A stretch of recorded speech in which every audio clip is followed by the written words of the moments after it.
Roma Wines presents Suspense.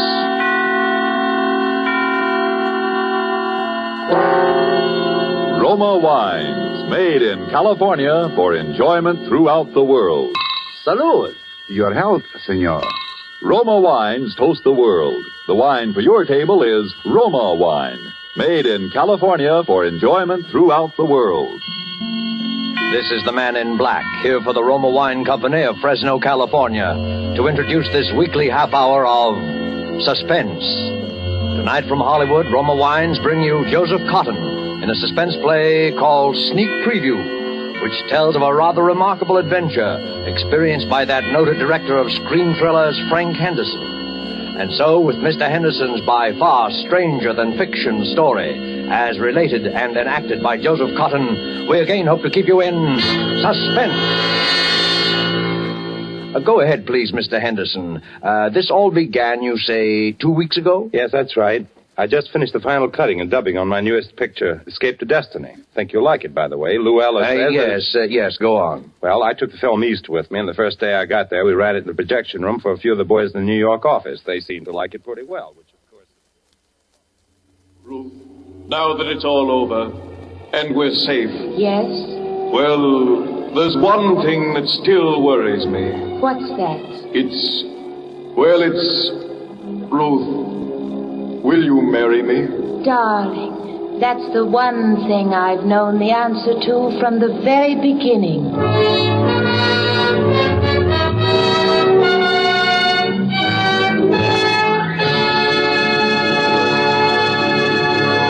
Well, boys, there it is.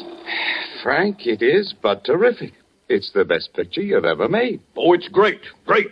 Hitchcock will absolutely quit. No kidding. You really think so? I do, Frank, honestly. I think it even tops Perilous Journey. Definitely. And it's solid box office, Frank. Solid. Well, it's all yours, boys. I can't think of anything more to do to it, though we might lighten the music a little under that scene of the wine cellars. I'll get it. Hello? Who? What does he want? Okay, put him on. Hello? Yes, this is Frank Henderson. Who? I don't think I know any Captain McNeil. Oh, well, may I ask why the chief of the Security Bureau wants to... I hope there's nothing wrong. I see. All right, I'll be there. Who was it, Frank? Somebody at police headquarters. Police headquarters? What's he want? That's what I'd like to know.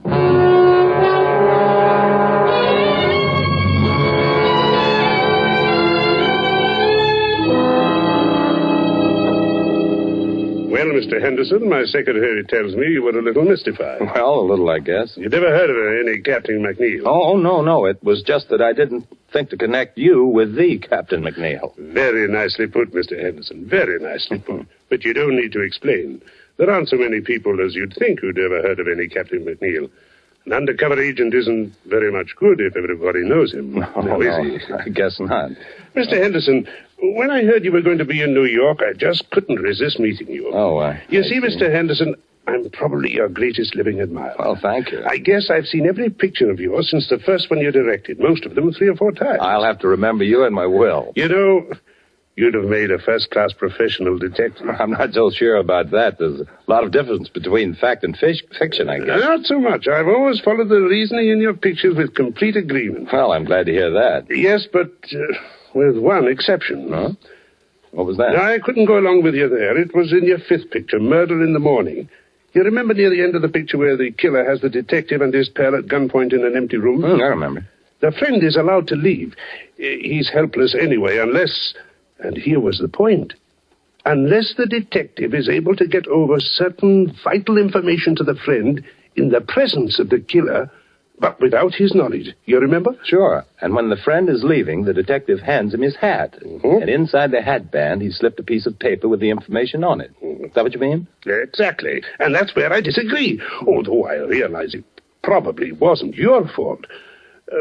probably the writer or the producer. Oh, no. As a matter of fact, that was my own idea. It's too simple, too unimaginative, if you'll forgive me the word. No intelligent criminal would allow a thing like that to happen right under his nose. But the way the thing was done, I thought... Even so, how is the friend to know that this paper is under his hatband? Oh, well, you see... It isn't something you're likely to notice. You don't look under your hatband every time you put on your hat. I know, but it's far too fetched. It's not true to life. It's fiction. Excuse me a moment. Hello? Yes? Yes, I see. I'll be down in just a few minutes. Pardon the interruption. Oh, not at all, Captain. I really ought to be going. I've kept you too long now. Mr. Henderson, I wonder if you're interested in real crime. Real crime? Have you ever seen an actual murderer? Well, you do make me feel like an amateur now. No, to tell you the truth, I never have. Come on, then. It might give you an idea. It's down the hall. As a matter of fact, I've never seen this particular murderer myself. But you know he is a murderer? Sure. Not much like a character in one of your pictures, though. There's nothing romantic or exciting. Was he clever? Oh, yes, indeed. His career has been 20 years. There's never been enough evidence to convict him. There isn't even a photograph of him. Here we are. But if you don't know any more than that, what charge are you holding him on? Charge?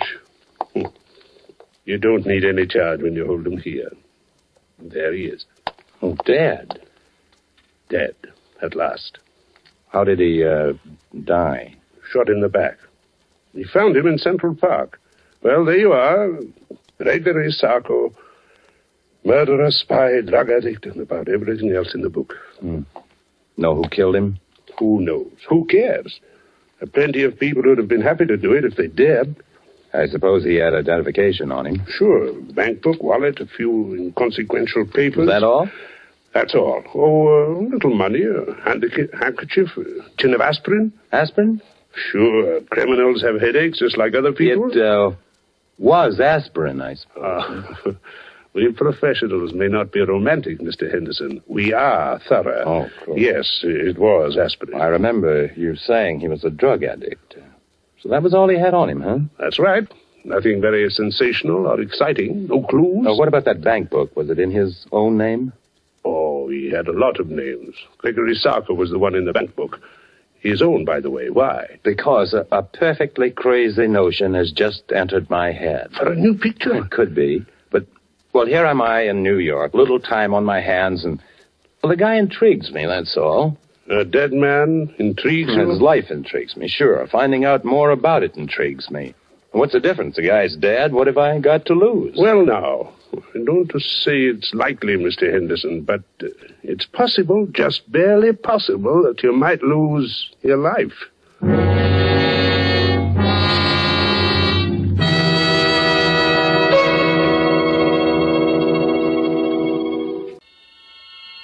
And now it is with pleasure that we bring back to our soundstage Joseph Cotton as movie director Frank Henderson and Robert L. Richards' sneak preview, a tale well calculated to keep you in suspense.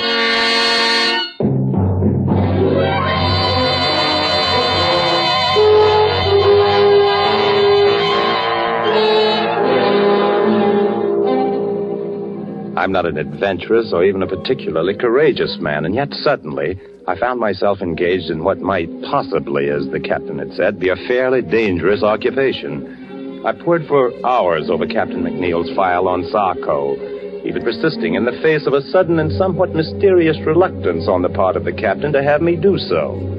The next thing I did was to inquire at the bank, which had issued Sacco's bank book, and found out exactly nothing. I was pretty discouraged and about ready to quit when I went back to my hotel that evening.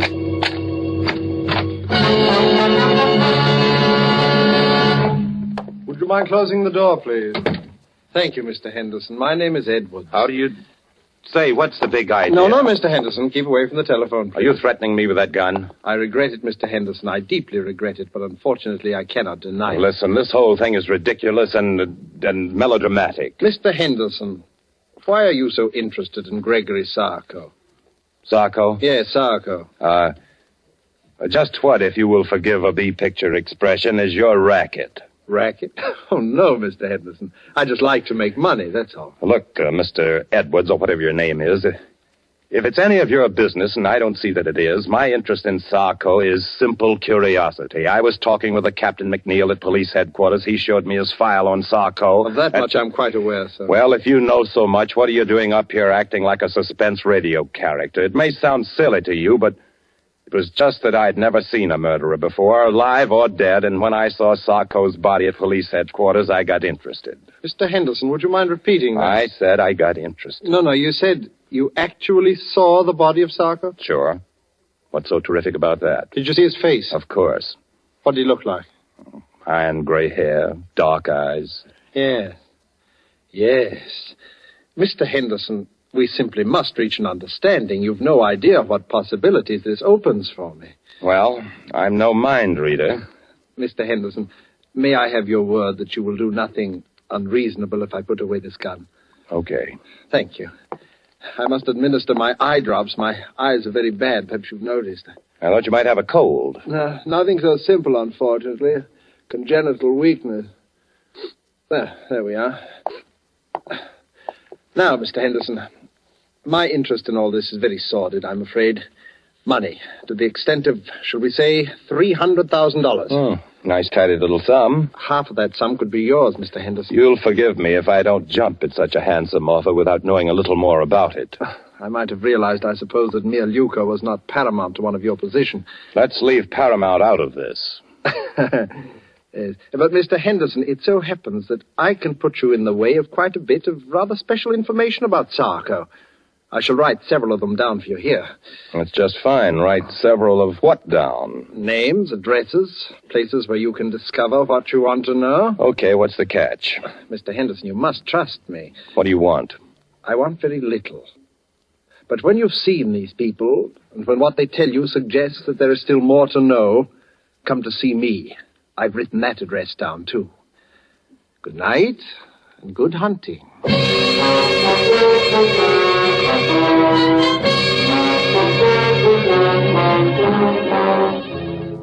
Well, by this time I was so obsessed with the thing that I actually set out to follow the itinerary of the rather sinister Mr. Edwards to the very letter. There was the man serving a life term at Sing Sing. His name was Coletti. Well, it didn't used to be so healthy to talk about Sacco, but seeing he's dead, yeah, I know him pretty well. Did you ever do any business with him? Yeah, we had one little deal. He helped me in some business I had with Senator O'Malley. You remember him? He was chairman of the Foreign Affairs Committee during the disarmament conferences after the last war. That's right, until 1927. Was that the year you and Sacco had your business with him? Oh, that's right. That was the year he was assassinated, wasn't it? Yeah. It was quite a coincidence, Mr. Henderson. Quite a coincidence.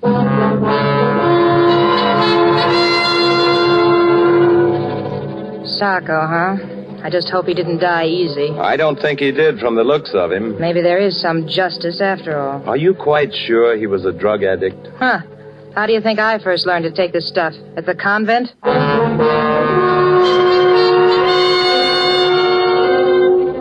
Yeah, there is one guy who might talk. I never seen him, but they called him Eddie the Greek. He used to hang around Doyle's gambling place.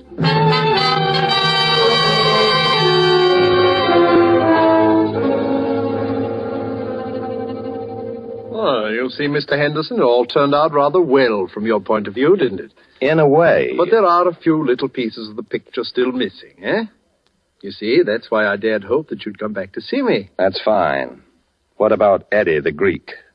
Oh, yes, Eddie the Greek. I hope it won't be too great a shock if I have the strong impression that Eddie the Greek is one of your pseudonyms, Mr. Edwards. Oh, very good, Mr. Henderson, very good indeed. Yes, I have been called that on occasion. Then what's the idea of the wild goose chase? You're supposed to know more about Sacco than anybody. All in good time, Mr. Henderson, all in good time. At the moment, there is a rather more pressing matter. No, is there? Oh, yes. There is the little matter of the $300,000. Look, I'm in a business where they pay pretty good dough, but nobody can earn $300,000 just overnight and be on the level. But, my dear Mr. Henderson, there is no question of earning. Okay. You tell me. Well, it's really quite simple, Mr. Henderson. With the information you possess, together with the information I possess, there is a very liberal and sensible gentleman of my acquaintance who will give us $300,000. Blackmail, huh? Oh, but what possible objection can you have to the transfer of $300,000 from the pocket of one scoundrel to the pocket of another? None, I guess, except that I just don't want to have any part of it. Oh?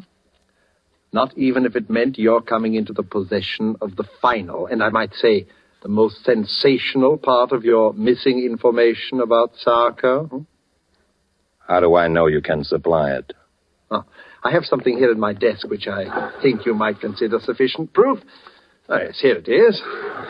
A photograph. But before you look at the face, read the writing across the bottom, please. To my good friend Gregory Sacco from Count Orlando Monticero. He's a quite famous Spanish gentleman, except that lately he's been engaged in some really very subversive activity in South America. Another face, please. But it's Sacco. Rather, shall we say, it is the man whose body you saw at police headquarters. But are you positive? Of course I am. Would you be so good as to write a few words to that effect across the face of the picture? Why? Because I must be sure. And even on our brief acquaintance, Mr. Henderson, I know that you would not write anything above your signature that was not absolutely true. Sure, if it'll make you feel any better, it is true. Here. So, now you see it, Mr. Henderson. You saw this body, you alone, except for one or two police officers with whom I confess it is a little difficult for me to deal, and the body is not that of Sacco. And the real Sacco? Is alive and quite well, I'm happy to say, and here in New York. How could I meet him? Oh, you will meet him, Mr. Henderson, when he pays us the $300,000.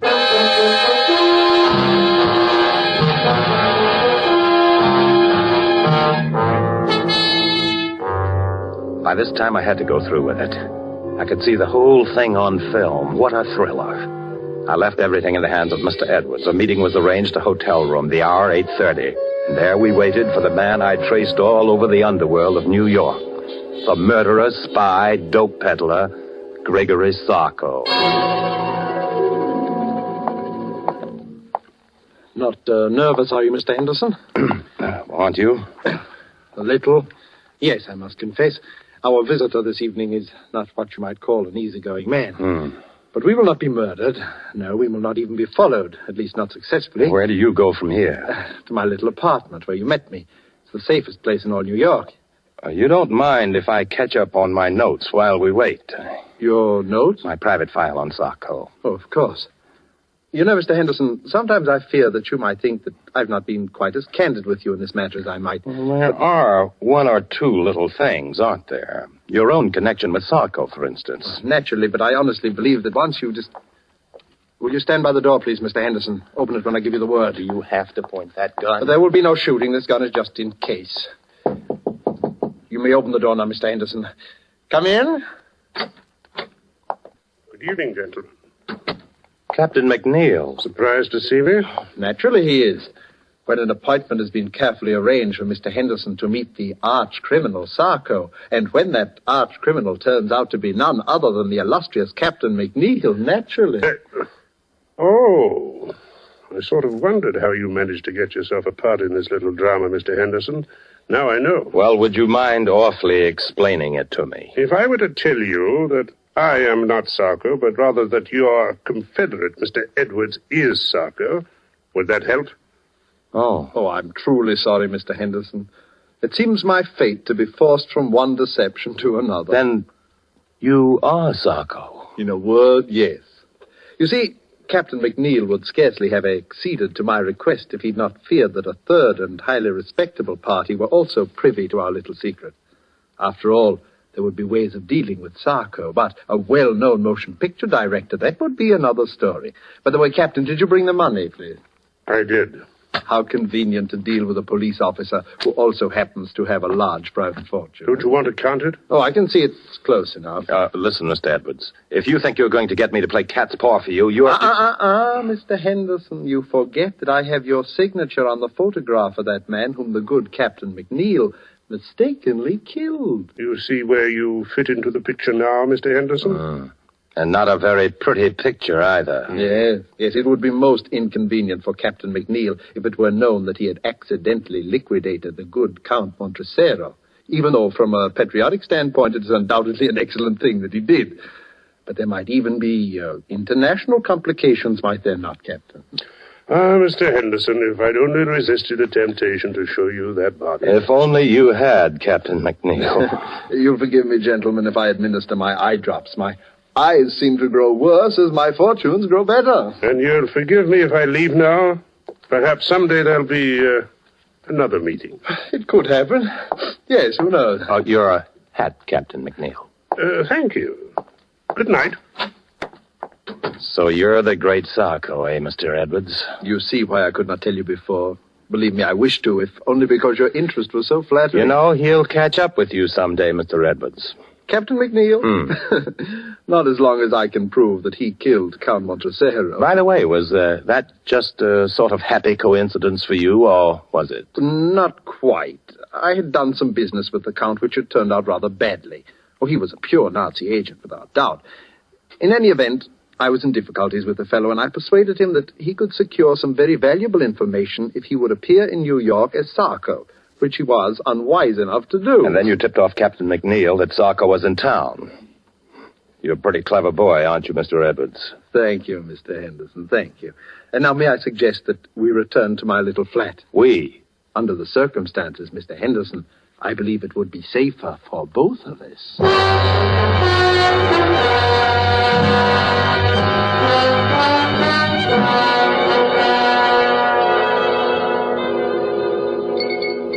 Do you like your drink, Mr. Henderson? Oh, it's very good. Thanks. Mr. Edwards, I do wish you'd put that gun away. Oh, yes, the gun. Mr. Henderson, I've been trying to think of a way out of this dilemma all evening. I would have liked to spare you this last little deception. What little deception? I'm going to have to kill you. Oh. I am sincerely sorry. You've been a most pleasant companion, but knowing as much about me as you do... May I finish my drink, please? Oh, but certainly. And now, if you'll excuse me for a moment, my eye drops are in my coat in the hall. Oh, by the way, it's useless to try to escape, Mr. Henderson. This is the only way out, and the windows are barred with steel shutters. Thank you for the information. Edwards!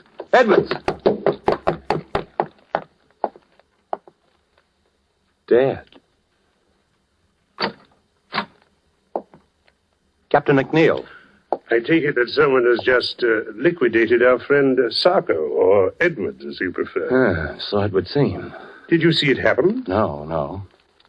Did you have much trouble finding your way here? None whatsoever, Mr. Henderson. I'm afraid I have a little confession to You don't need to. But I do. You remember the matter of the information on the piece of paper slipped under the hatband? The thing in your picture that I disagreed with? I remember. I apologize. It's a highly practical device. Highly practical. Well, perhaps it wasn't made clear enough in the picture that the paper was rolled up into a little hard ball. I suppose it hurt your head when you put your hat on. It did. And I found the address of this place when I removed it. You'd make a fine detective, Mr. Henderson. By the way, how much have you known? You know, I'm kind of surprised myself. Quite a lot, as a matter of fact. You knew about the body I showed you? Well, I was pretty sure it wasn't Sacco, a drug addict who takes the precaution of carrying aspirin for his headaches, would certainly carry his favorite drug, too. I used that in a picture once myself. Don't you remember the blue canary? So you did now, so you did. I should have remembered. And I suspected Edwards because of the eye drops. There was nothing the matter with his eyes. His particular brand of drug works on any mucous membrane, including the eyes. Mr. Henderson, you're all right. And just what are your immediate plans? Well, I'd kind of like to get out of here. Now, what about the money and the photograph? Don't let it worry you. The money and the photograph are safe. I kind of thought so. And I suppose we can safely leave to the regular police force the question of who killed Sacco. I think we can. If I knew who, I'd sort of like to thank him. He did save my life, you know. And if he knew you, I'm sure he'd want to thank you as well, because, in a way, you also saved his life.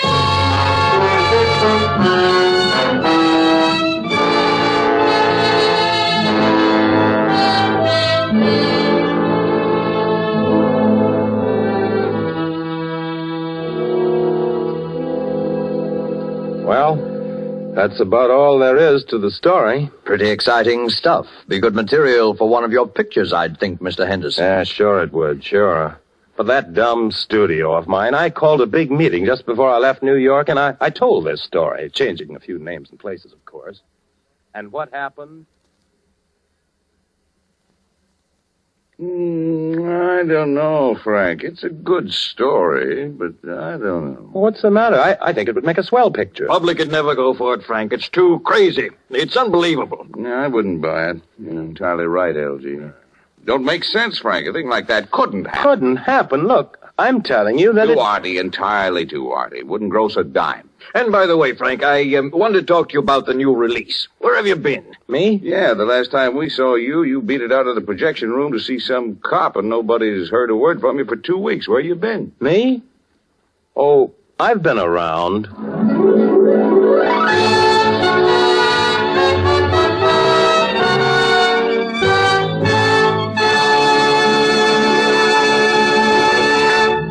And so closes Sneak Preview, starring Joseph Cotton, tonight's tale of Suspense. Joseph Cotton, star of the Lockheed America Ceiling Unlimited, appeared by courtesy of David O. Selznick, and will soon be seen in the all-star Selznick production, Since You Went Away. Did you know that these Roma Wine suspense dramas are setting a record for the millions of delighted listeners they are attracting? We want you to feel that by tuning in the suspense program every week, you can count on real radio enjoyment.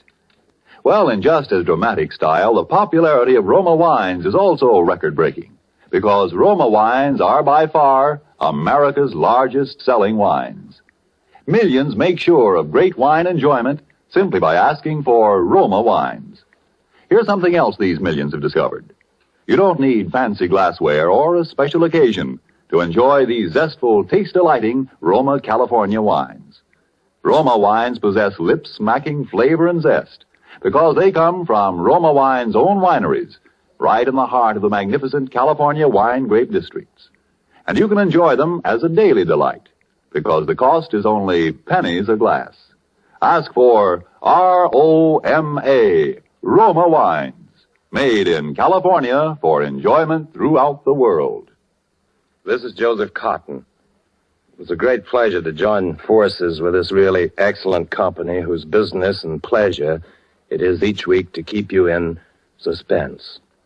I know you'll want to be listening next week, as I will, when Sonny Tufts will be your star.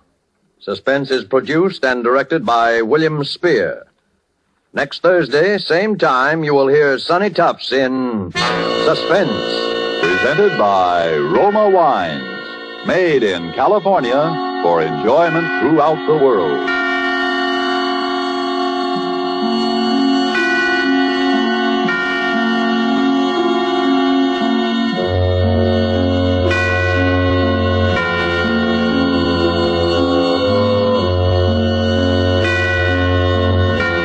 This is CBS, the Columbia Broadcasting System.